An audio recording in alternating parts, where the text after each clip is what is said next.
إن الحمد لله نحمده ونستعينه ونستغفره ونعوذ بالله من شرور أنفسنا ومن سيئات أعمالنا من يهده الله فلا مضل له ومن يضلل فلا هادي له أشهد أن لا إله إلا الله وحده لا شريك له وأشهد أن محمدا عبده ورسوله وبعد.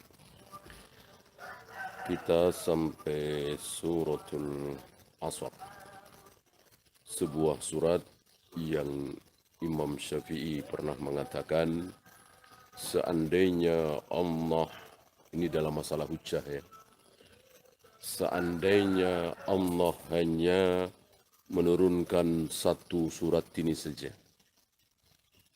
tidak yang lainnya, maka ini sudah cukup menjadi hujjah.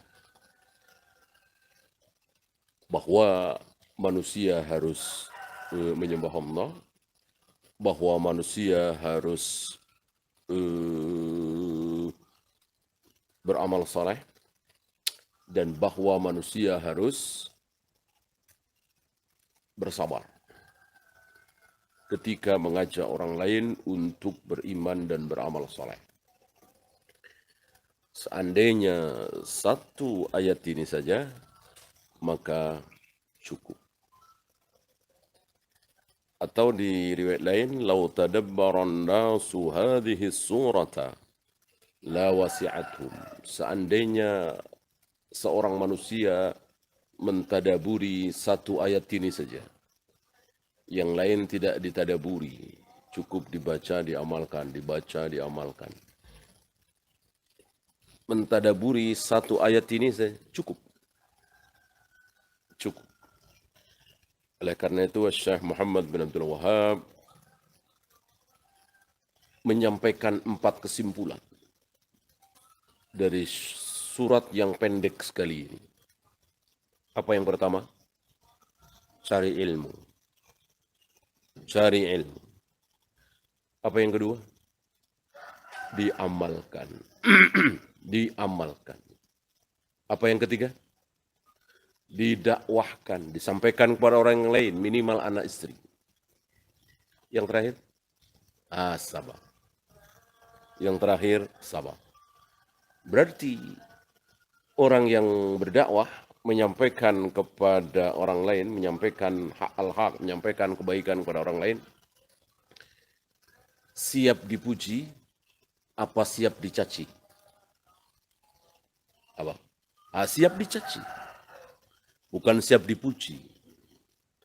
Karena dakwah, ceramah, kesana, kemari, terkenal, lalu dipuji. Namanya disebut-sebut. Keliru. Keliru. Siapnya mestinya siap apa? Siap dicaci. Maka terakhirnya sabar. Ya. Watawasau bis sabar. Nanti kita pelajari satu persatu. Setelah Allah mengatakan watawasau bil haq, Allah lanjutkan dengan watawasau bis sabar. Setelah menyampaikan yang hak, siap sabar. Siap dicaci, siap dihina, siap dihujat, bahkan siap disakiti, dipenjara, bahkan dibunuh. Kenyataan? Iya. Nggak usah jauh-jauh para nabi, para rasul, para sahabat, para ulama. Nggak usah jauh-jauh Imam Ahmad yang dipenjara 30 bulan, Syekhul Islam yang dipenjara 7 tahun sampai wafat di penjara, dan lain-lain.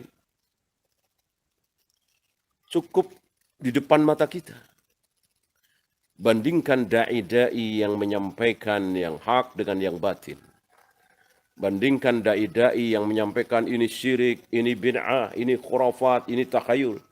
Dengan da'i-da'i yang menyampaikan nggak apa-apa, itu bagian dari budaya. Nggak apa-apa, itu bagian dari khazanah kekayaan bangsa kita. Nggak apa-apa, itu bagus, dan seterusnya. Yang pembicaraannya tidak jauh dari akhlak, dari sedekah, dari ekonomi. Bandingkan dengan dai yang berbicara tentang tauhid, yang betul-betul tauhid, yang ini syirik, yang ini bid'ah. Bandingkan mana yang lebih terkenal, mana yang dicaci maki, mana yang dielu-elukan. Ya.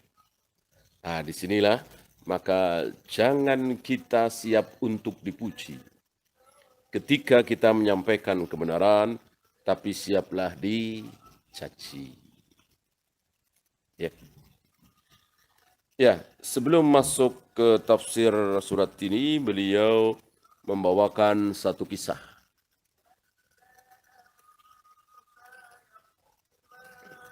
Kisah ini disampaikan oleh Amr bin As sewaktu beliau masih kafir. Dan banyak hadis-hadis yang disampaikan oleh orang kafir. Tapi ketika dia menyampaikan, dia sudah muslim. Gitu ya. Ini kan bertebaran di kitab hadis. Ucapan Amr bin As yang masih kafir itu. Begitu juga ucapan Abu Sufyan yang masih kafir. Berdialog dengan Heraklius, Azimur Rum. Itu bertebaran di Bukhari, Muslim, Abu Daud, dan lain-lain. Berarti orang kafir meriwayatkan hadis itu boleh. Asal ketika dia meriwayatkan sudah muslim. Gitu ya. Artinya menceritakan keadaan dirinya waktu masih kafir dulu. Umar juga, Khalid bin Walid juga, Amr bin As juga. Ya. Ini Amr bin As. Zakaru anna Amr bin al-As wafada ala Musailamah al-Kadzab la'anahullah.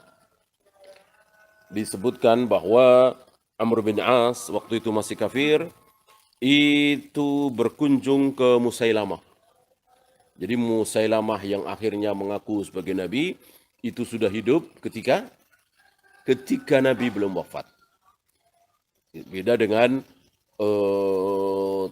Tulaihah binti Khuwailid, kemudian Aswad al-Ansi, kemudian Mirza Ghulam Ahmad, dan lain-lain.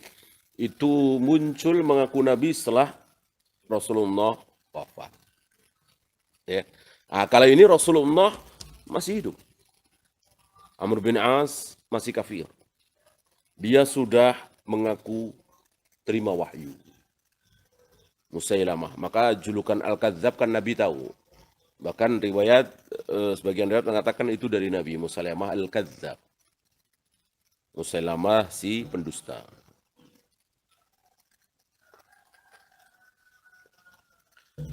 وذلك بعدما بعث رسول الله صلى الله عليه وسلم وقبل أن يسلم عمر.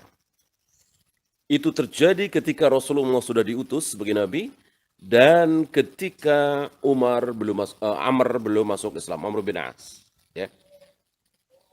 Pakai wawu, kalau tanpa wawu dibacanya Umar. Kalau pakai wawu dibacanya Amr. Amr tapi tanpa panjang. Amr. Sementara Abu Dawud tanpa wawu tapi dibaca panjang. Ya. Maka ada istilah ahli nahwu mengatakan wawunya Abu Dawud dicuri oleh Amr. Karena Amr yang ada wawunya tapi tidak dibaca panjang, sementara Abu Dawud yang tanpa wawu, kan Dawud cuma dal, wawu, dal. Tapi dibaca Dawud panjang. Mestinya kan dal, wawu, wawu, dal. Ya. Tapi nggak ada wawu pemanjang, tidak ada. Nah, kata ahli nahwu diambil oleh Amr ini. Wawunya Abu Dawud. Faqala lahu Musailamah. Sepertinya sudah kenal lama, berteman begitu. Amr bin As mendatangi Musailamah dan ngobrol. Kemudian Musailamah bertanya, "Madza unzila ala sahibikum fi hadhil muddah?" Baru-baru ini, akhir-akhir ini turun surat apa ke dia ke sahibmu, yang dimaksud Rasulullah SAW. Kan kabar sudah merata ya, bahwa beliau sebagai Nabi, sebagai Rasul. Turun surat apa? Dijawab oleh Amr bin As. Sekali lagi masih kafir. Laqad unzila alaihi suratun wajizatun balighatun. Belum lama turun kepada dia Muhammad satu surat yang pendek, ringkas, dalam. Nah, tahulah kita dari sini, orang-orang kafir, Amr bin As, Khalid bin Walid waktu itu, Abu Sufyan, bahkan Abu Jahal, Abu Lahab, selalu mengikuti. Selalu mengikuti. Yang turun itu surat apa diikuti. Pada penasaran. Inilah al-haq.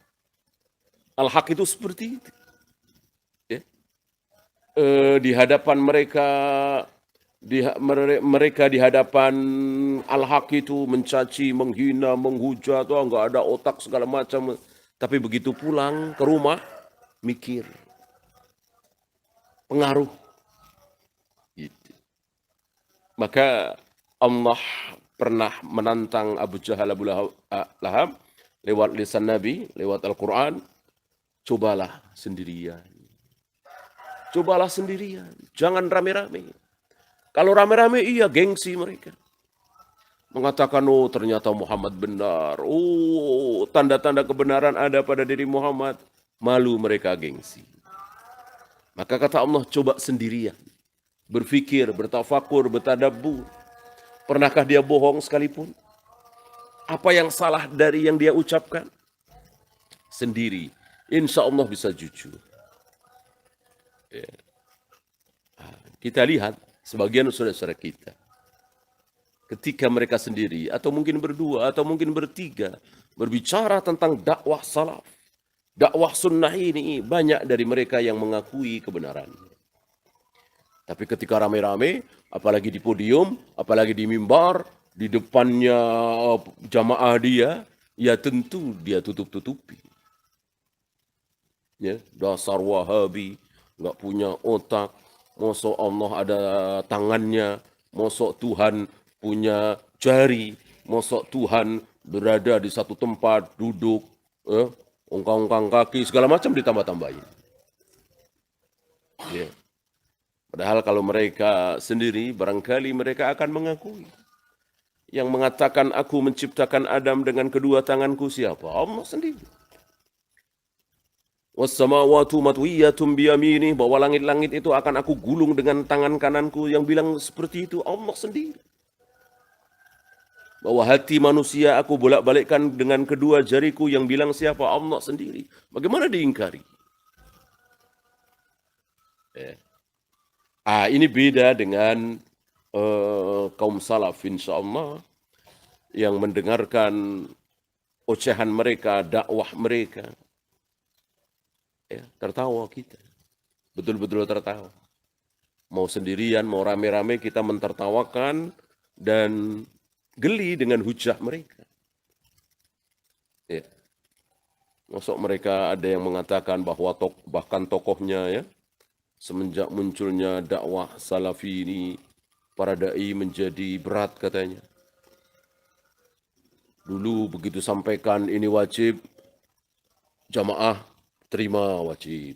Dulu begitu sampaikan haram, jamaah terima haram. Sekarang ada yang nanya, dalilnya mana? Surat apa, ayat berapa? Kalau hadis, riwayat siapa? Ini jadi sulit para da'i gara-gara dakwah salafi. Ini kan tertawa kita mendengarnya. Ya namanya da'i seperti itu. Masa asal ngomong, ya, tanpa data, tanpa maroji, tanpa sumber. Ini perbedaan dakwah yang hak dengan dakwah yang batil. Laqad unzila alaihi suratun wajizatun balighatun. Sudah baru saja belum lama ini turun satu surat pendek, dalam, ringkas. Jawab Amr bin As. Padahal sekali lagi Amr bin As masih kafir. Wa ma hiya? Musailamah balik bertanya, Apa itu? Surat apa itu? Dibacakan oleh Amr bin As. Apa? Ya orang Arab, ini pendek lagi bahasa Arab, bahasanya Amr bin As. Wal asr. Innal insana lafi khusr. Illa alladhina amanu wa amilus salihati wa tawasaw bil haqqi wa tawasaw bis sabar. Enak didengarnya. Enak didengarnya. Yang nggak tahu bahasa Arab juga mendengarnya enak. Musailamah nggak mau kalah. Berpikir sejenak, langsung mengatakan, waqad unzila alayya mithlaha. Waqad unzila alayya mithluha. Sama aku baru saja diturunkan ayat seperti itu. Nggak jauh beda. Kalau tadi wal asr. Innal insana lafi khusar. Kalau ini ya wabar, ya wabar. Innama anta adnanun wa sadar. Wasairuka hafzun nafar. Mirip-mirip. Bagi yang nggak tahu, mirip-mirip. Yang tahu isinya, tertawa terbahak-bahak. Termasuk Amr bin As. Karena isinya luar biasa. Seperti antara barat dan timur, antara langit dan bumi. Antara gajah dan semut. Yang tadi luar biasa, wal asr, demi masa sesungguhnya manusia semuanya berada dalam kerugian kecuali orang yang beriman dan beramal saleh dan saling menasehati al-haq dengan sabar. Kan jelas isinya luar biasa sampai ada 4 kesimpulan tadi. Kalau yang ini ya wabar, ya wabar. Apa wabar? Kelinci. Oh kelinci, kelinci. Ya. Innama anta adnanun wa sadar. Kupingnya 2 panjang, ya, dan ada dadanya, ya, dan dia melompat-lompat, suka melompat-lompat, ya, ada bulunya dan suka melompat-lompat. Apa isinya? Apa isinya? Semua orang tahu kelinci itu seperti itu. Ya. Tertawa si Amr bin As dengan mengatakan, wallahi innaka la ta'lamu anni a'lamu annaka takdzib. Demi Allah engkau pasti tahu bahwa aku tahu kalau engkau dusta. Demi Allah engkau sadar kalau aku tahu bahwa kamu dusta. Demi Allah engkau pasti sadar kalau aku nggak akan percaya gitu. Ya. Tamparan yang luar biasa inilah. Orang-orang sesat semakin disesatkan oleh Allah. Tidak malu-malu mengucapkan kalimat yang menggelikan. Sebagaimana para duat hari ini. Sebagian dari mereka mengucapkan kalimat-kalimat yang sangat menggelikan. Ya. Belum lama saya dengar dai yang cukup terkenal mengatakan, mungkin karena sudah kehabisan hujah ya, Salafi itu, Wahabi itu aneh. Melarang orang salaman setelah sholat. Padahal setelah sholat langsung mandi, boleh nggak? Ya, tentu jawabnya boleh. Setelah sholat langsung cuci piring, boleh nggak? Ya tentu boleh. Setelah sholat langsung makan atau minum, boleh nggak? Tentu boleh. Setelah sholat langsung jalan-jalan olahraga, boleh nggak? Boleh. Padahal itu semua tidak berpahala. Kenapa salaman yang berpahala malah nggak boleh? Nah, lihat. Nah, lihat. Kaidah yang sangat sederhana dia tidak tahu. Ya, bahwa setelah sholat ini waktu. Menentukan waktu ini bagian dari membikin syariat. Maniqtada faqad syara'a. Barang siapa yang menentukan apa yang tidak Allah tentukan berarti telah bikin syariat dia. Kaidah yang sederhana ini. Ya. Salaman sudah diatur oleh Allah dan Rasulnya kapan? Ketika bertemu, ketika mau berpisah, ketika berbaiat. Ada lagi? Nggak ada. Nggak ada. Ya. Deal jual beli, akad nikah, antara mempelai laki-laki dengan wali. Aku nikahkan engkau sambil salaman. Sunnah bid'ah? Bid'ah sunnah? Bid'ah. Nggak ada contoh dari Rasul dan para sahabat akad nikah dengan bersalaman. Akad nikah yang benar tanpa salaman. Salaman sekali lagi ketika bertemu, ketika mau berpisah, ketika baiat. Ketika kita kaum muslimin membaiat pemimpin kita siap taat. Jadi yang disumpah, yang baiat itu kan seperti sumpah sekarang ini. Yang disumpah siapa? Rakyat. Kalau sekarang kan presidennya, pejabatnya ya. Dalam Islam yang disuruh sumpah rakyat. Ya, kami siap taat selagi Anda memerintahkan kepada kami yang tidak haram. Sekarang dibalik. Justru presidennya, pemimpinnya yang disuruh baiat, yang suruh sumpah.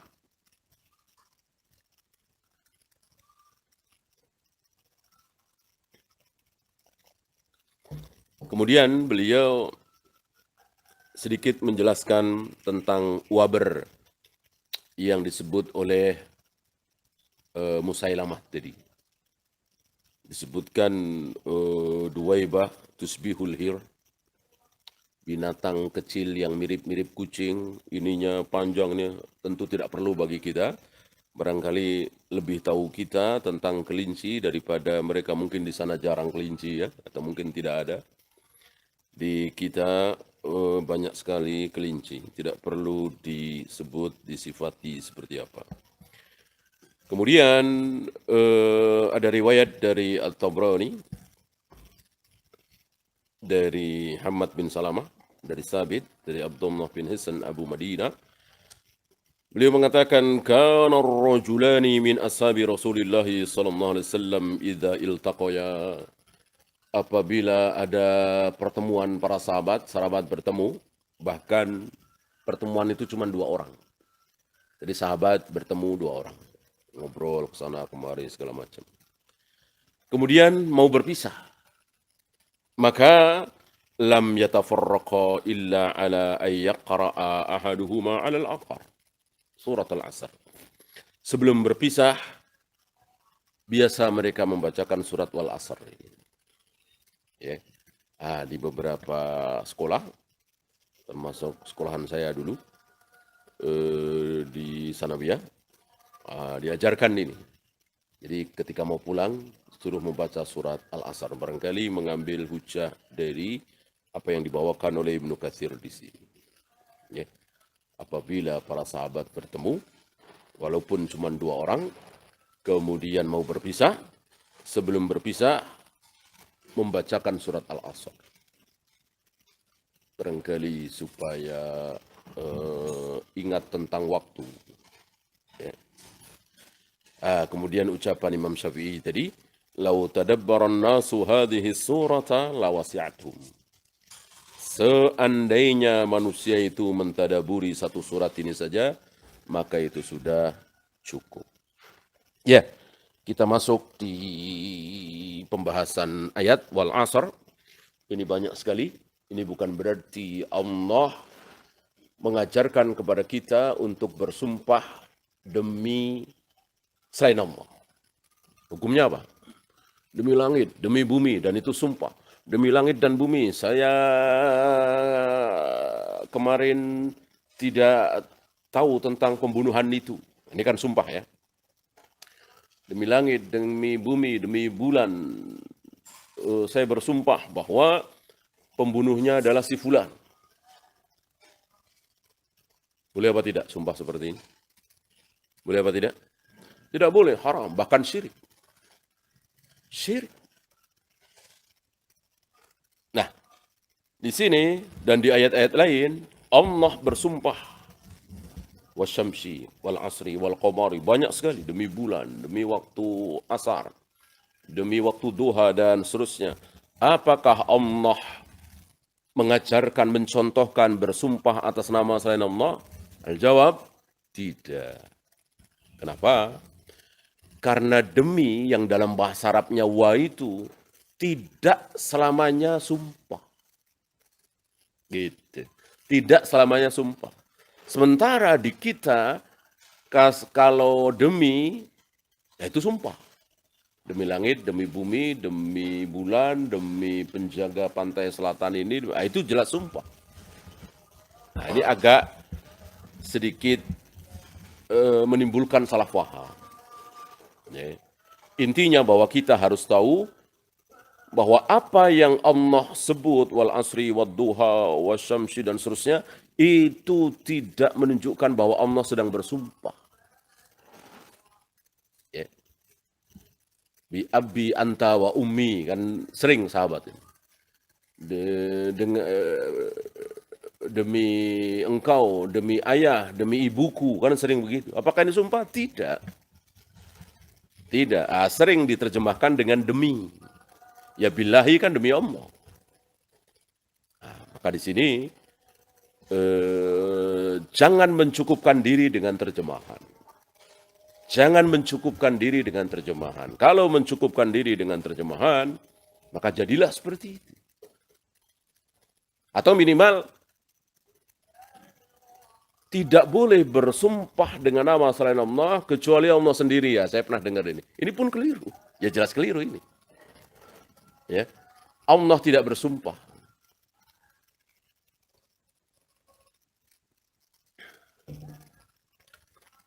Kalau demi keagunganku, demi diriku, jelas. Allah mengatakan seperti itu.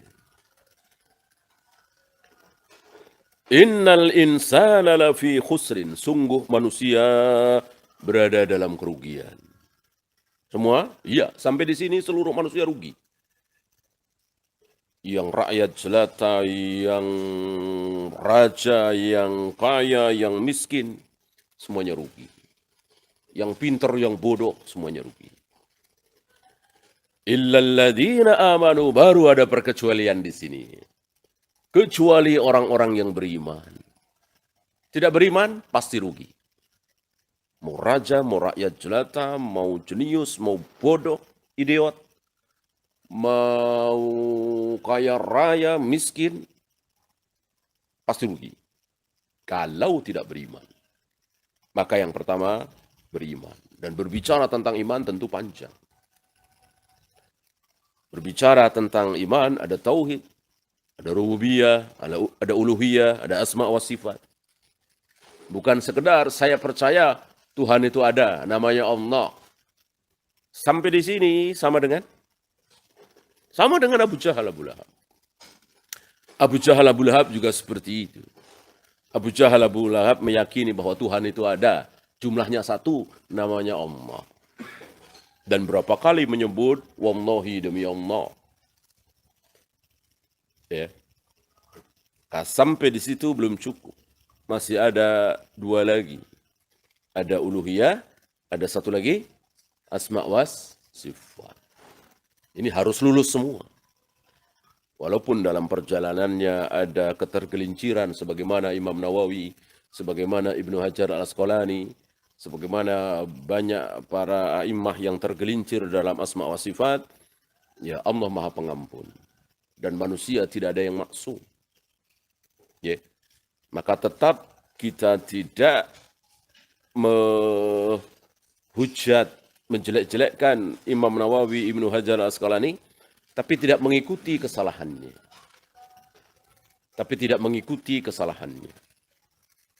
Tidak seperti orang-orang Haddadiyun, anak-anak muda Haddadiyun di Yaman, yang mengatakan bahwa jangan baca tulisan Imam Nawawi. Jangan baca tulisan Ibnu Hajar al-Asqalani, bakar itu Fathul Bari, bakar itu Syarah Sahih Muslim. Ini keterlaluan. Ini Haddadiyun. Yang pertengahan adalah seperti ucapan Syekh bin Bas. Syekh bin Bas mengatakan sampai hari ini belum ada dua wanita yang sanggup melahirkan seorang ulama seperti Imam Nawawi dan Ibnu Hajar. Dipuji oleh Ibnu Abbas. Sampai hari ini belum ada manusia seperti Imam Nawawi dan Ibnu Hajar. Di Fathul Bari dipuji oleh beliau, bahkan beliau yang menulis ulang Fathul Bari kan. Syekh bin Bas itu yang menulis ulang Fathul Bari. Tadinya kan masih manuskrip gitu. Dipuji kitab Fathul Bari, padahal beliau buta, luar biasa ya.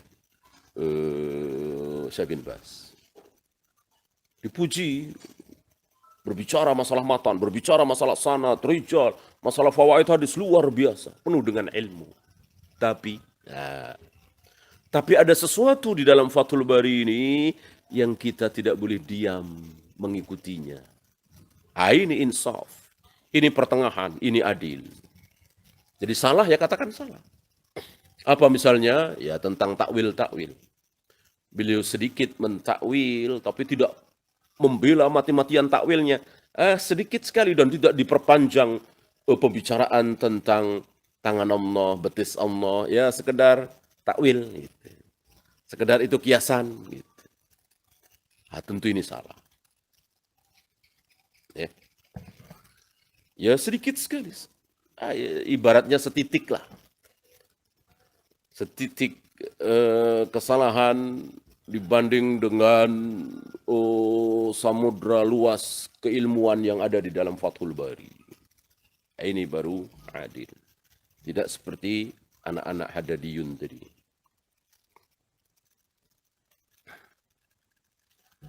Wa amilus salihat. Dan beramal saleh. Apakah ini sebagai syarat? Artinya kalau tidak beramal saleh maka tidak beriman? Tidak.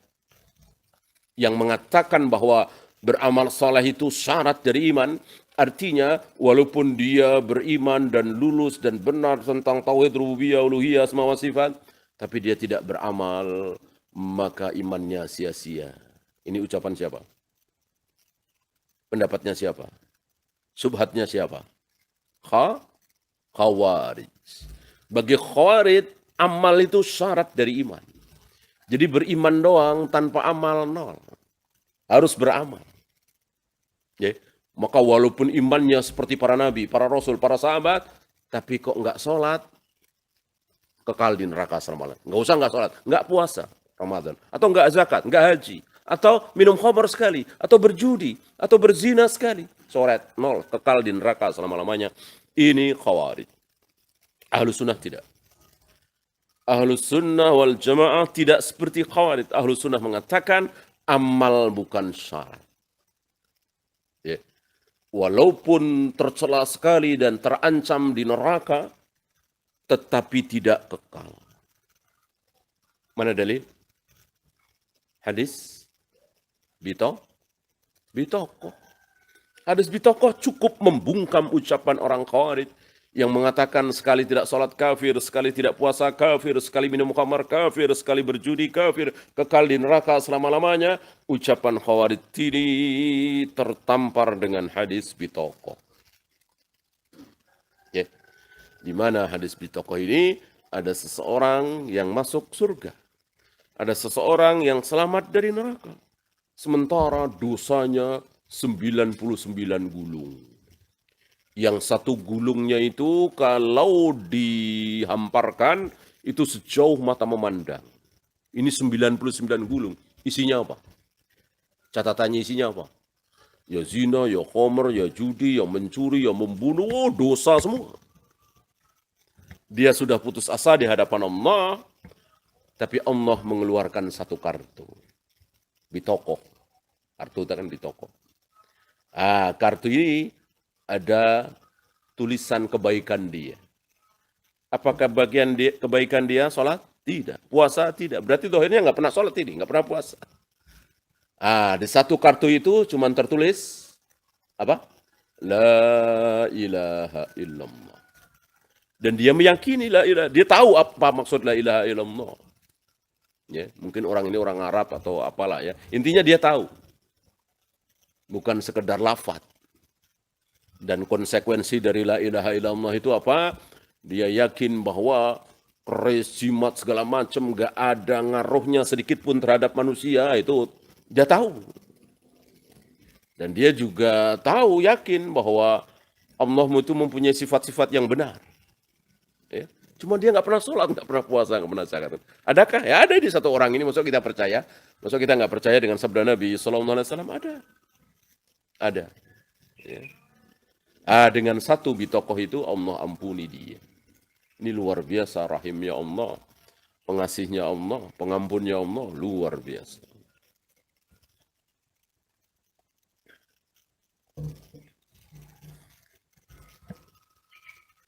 Kemudian watawasau bil haq, saling menasehati al-haq.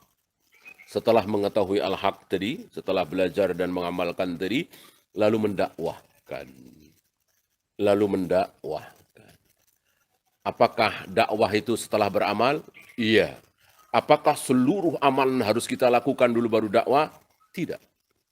Ketika kita perlu menyampaikan kebenaran, dakwah, sementara kita belum melakukan itu, apakah kita berhenti dakwah? Tidak. Tidak. Urutannya memang seperti itu. Cari ilmu lalu diamalkan baru dakwah.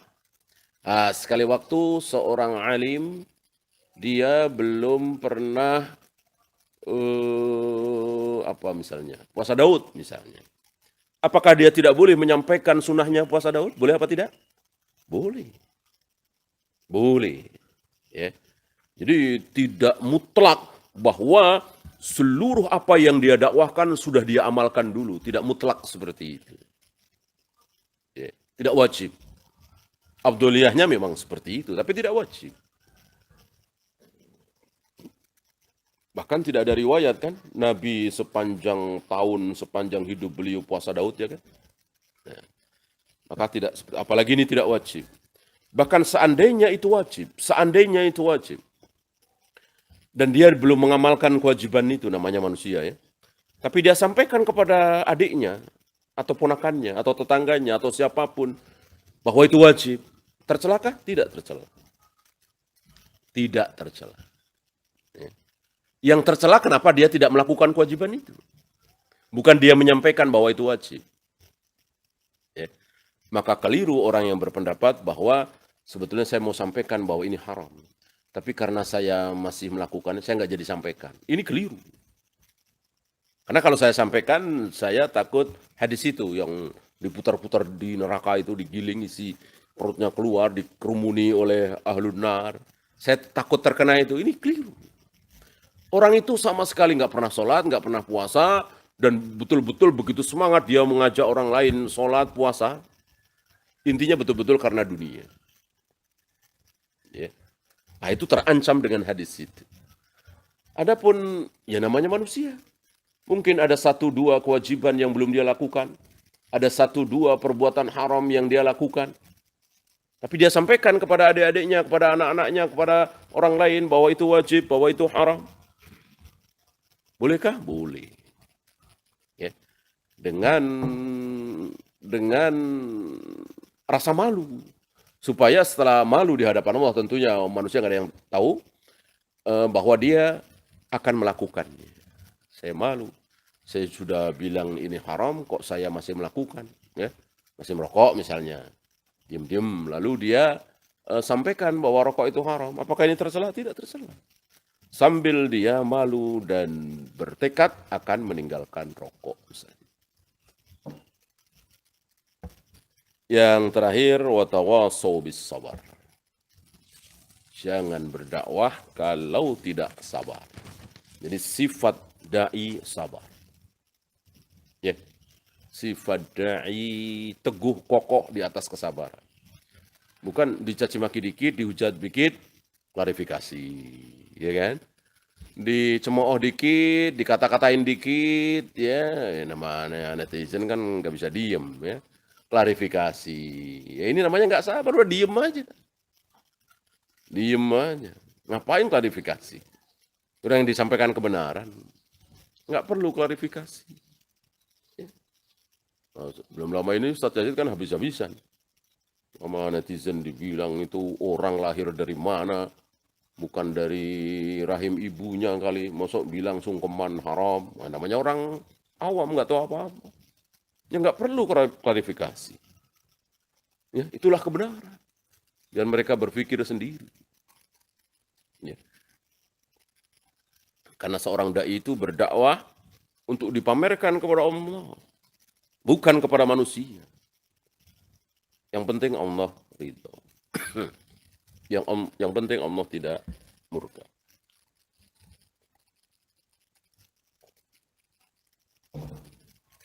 Ya, sepertinya beliau tidak membawakan satu riwayat pun dari ayat ini kecuali yang tadi sudah kita baca. Ya, itu saja. Ada pertanyaan, silakan.